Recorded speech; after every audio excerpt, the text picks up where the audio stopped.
ضيق. اول حاجه معانا كده لقينا الرز بتاعنا الجميل ده، الرز المصري.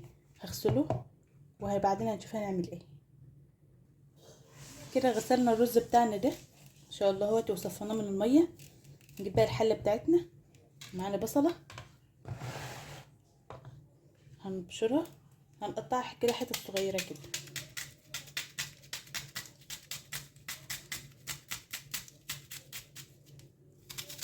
كده، ولا صغيره ولا كبيره بالشكل ده.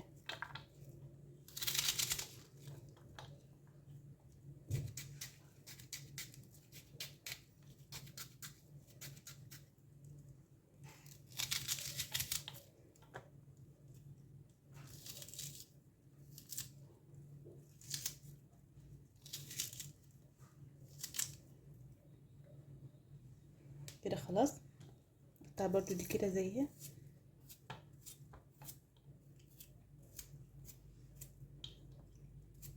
كده.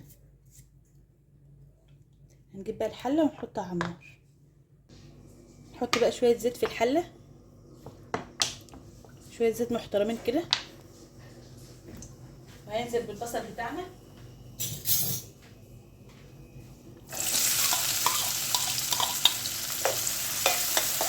هنفضل بقى نقلب فيه لحد ما يبقى لونه غامق خالص، يبقى لونه قالب كده على اسمر، مش ذهبي كمان، لا لونه محروق كده. هو رز الصياديه بيحتاج البصل بيتحرق. نفضل بقى نقلب فيه كده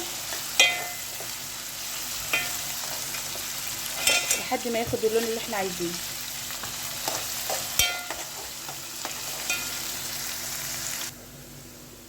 شوفوا ما شاء الله بدأت تاخد لون اهيتي. لسه بقى عايزينها اكتر من كده كمان، لسه لما لونها يغمق خالص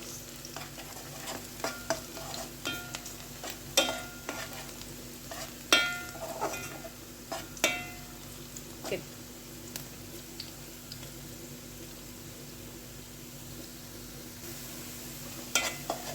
كده هو لونه بقى داخل على الاحمرار اهوتي. نحط بقى التوابل بتاعتنا الحلوه دي. اول حاجه نحط فلفل اسمر،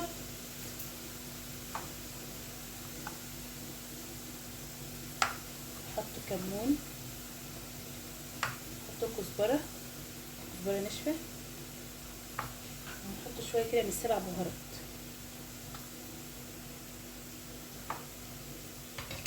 وهنقلبها شويه كمان.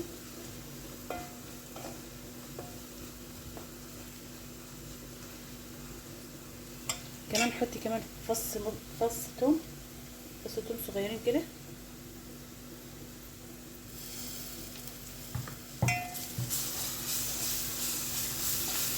بالشكل ده.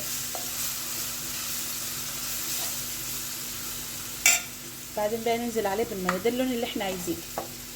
شوف الغمق ازاي. ده اللون اللي هيدي للرز اللون البني.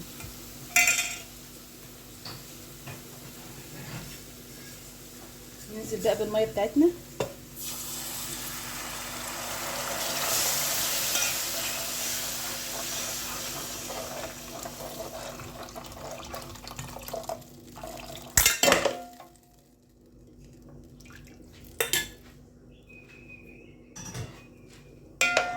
ونغطي عليها بقى لحد ما تقلب، وبعدين هنحط الرز.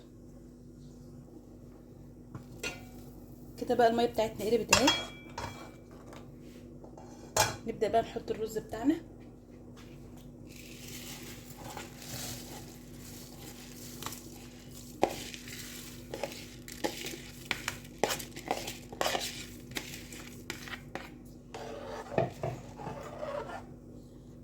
نحط بقى الملح. اخر حاجه بقى نحط الملح بتاعنا كده.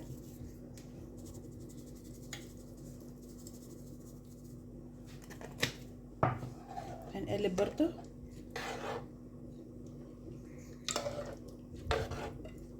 وهنغطي عليه لحد ما الميه دي تتشرب، وبعدين هنوطي عليه.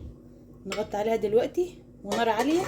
لما الميه تتشرب هنقوم رايحين موطين عليه. كده بدأ يقلب معايا كده. هنقلبه شويه برضو عشان ما يبقالوش قعر من تحت. لسه شويه والميه لسه في ميه، لسه شويه صغيرين والميه تنشف، وبعدين هنهدي عليه النار ونسيبه بقى لحد ما يستوي. تعالوا نشوفه تاني برضو. كده بدأ الميه بتاعته تشرب، كده شرب الميه بتاعته اهي. هنقلبها شويه بس برضو بسيطين كده. بقى اقدر اقول لكم انك تهدوا عليه النار.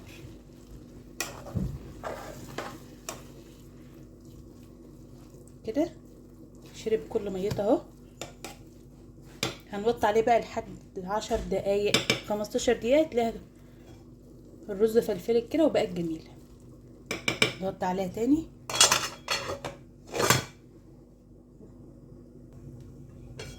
تعالى نبص عليها تاني كده. هنقلبها شويه مع بعض. شوفوا ما شاء الله الرز زاد معانا ازاي.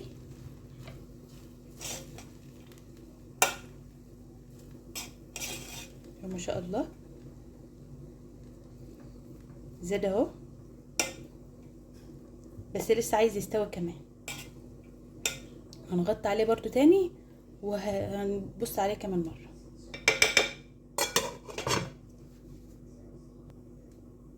تعالوا نشوفه بقى كمان مره مع بعض كده. ما شاء الله ما شاء الله. شوفوا الرزايه فلفلت ازاي وزاد في الحله ازاي. ما شاء الله ولونه خطير وريحته خطيره وسهل وبسيط. هتقدموه بقى مع السمك، كل انواع الاسماك بيمشي معاه. ما شاء الله شوفوا ما شاء الله فلفل ازاي وجميل.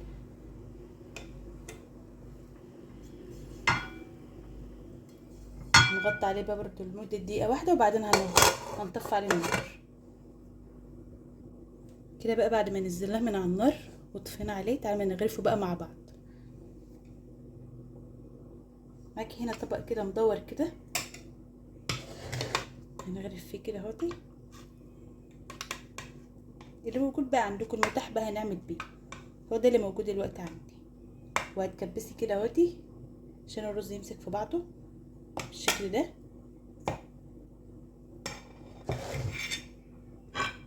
وهنقوم رايحين قلبينه على البتاع كده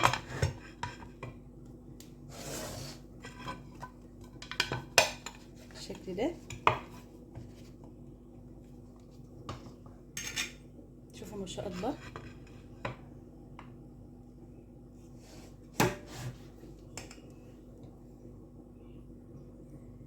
تاكلوا بقى معاه الجمبري كده بالشكل ده.